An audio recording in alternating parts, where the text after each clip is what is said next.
Hello, I'm Tara Brabazon, and yes, we're back in Steve Redhead's office. You can tell by the tidiness. What are we doing today? Well, in our Communication for Social Change course at the University of Ontario Institute of Technology, today I'm teaching branding and anti-branding. I'm teaching fashion and anti-fashion. What I'm trying to get across to students is I'm trying to get them to think about the relationship between subculture and popular culture and post-popular culture. I want them to think about the movements of ideas, of icons, of ideologies, how something moves from being really subcultural and edgy to something that we take for granted. So the example I want them to think about today is, not surprisingly, Lady Gaga. I want them to think about how quite unpopular ideas have been dragged, often kicking and screaming, into popular culture by the lady who wears the meat dress.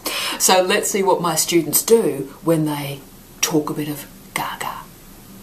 Ready, Angel? Alright, hi, my name is Nada Cabrera, and I definitely do think that Lady Gaga's attire does reflect on subculture and popular culture, because I believe that her attire brings the subculture into popular culture. So we were talking about anti-branding in class today.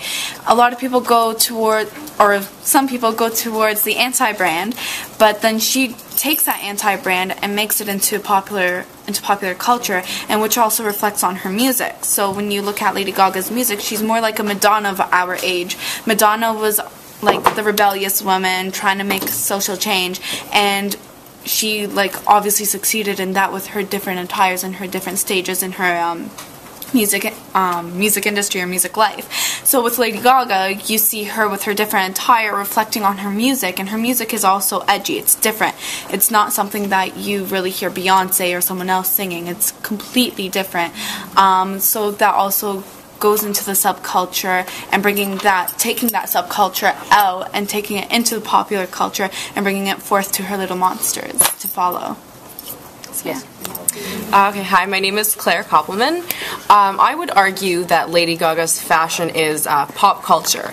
Not in that us, the fans of Lady Gaga, are supposed to dress like her, but simply she's either the symbol or the icon that we're supposed to, maybe wouldn't even say look up to, but she's kind of the representation of, what is in style or what's cool.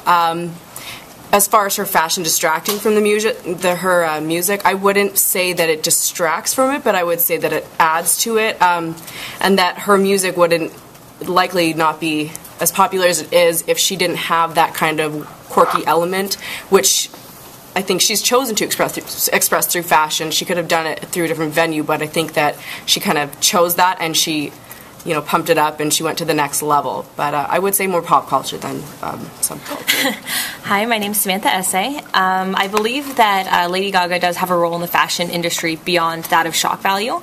Not necessarily in terms of her meat dress. I think that was just insane, but in the red lace or the white head wreath that she has on, or the white head wreath that she has on, she wears all these outfits that are straight from the runway. And I think we've all seen those runway fashion shows where you kind of go, who would wear that? Who could ever wear that outside? They would have to change this a little bit. And with her, she kind of dares to wear these face covering crazy shoes, and so I think she must just be a fashion industry darling for those kind of like Galliano and people that really enjoy creating these masterpieces, and she actually wears them outside and wears the whole thing and kind of the way they were intended to.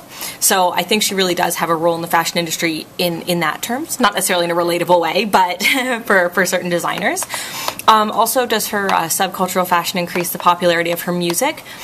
I don't think it increases the popularity of her music. I think it increases the popularity and talk around her, which probably in turn increases some of the popularity towards her music, but I don't think it's a direct correlation between what she wears and the popularity of her music. It's more that people talk about the meat dress, people talk about the crazy things that she does, so that increases, kind of her notoriety in the public. Hi, I'm Claire Pennels, and when I think about Lady Gaga, we were talking about the meat dress, it's so funny because when you think about it, I mean, anyone can wear fur or leather, but how many people are actually going to go out and wear an actual entirely meat outfit? So I feel like it was kind of a unique take on popular culture, because a lot of people will wear animal products, but she sort of took like a unique spin on animal products and literally wore them. And as far as, you know, her music and how her fashion sort of impacts the effectiveness of her music, I think to an extent, I mean, people know the Lady Gaga persona just as much, if not more, than they know her music. Like, there are some people who've never heard Lady Gaga music, but they know who she is because, you know, she's kind of like her own brand at this point. But I think in a way it complements her music. Her music sort of is fairly unique and sort of a little more dramatic at times, and so I think her look sort of complements that.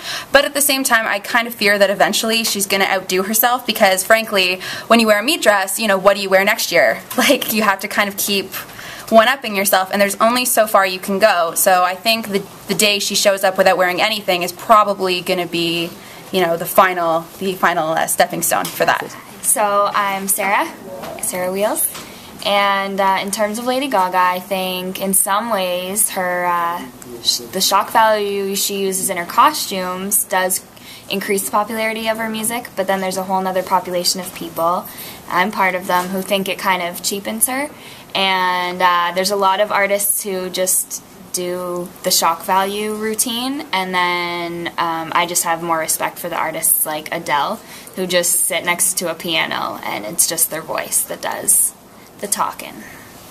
That's it.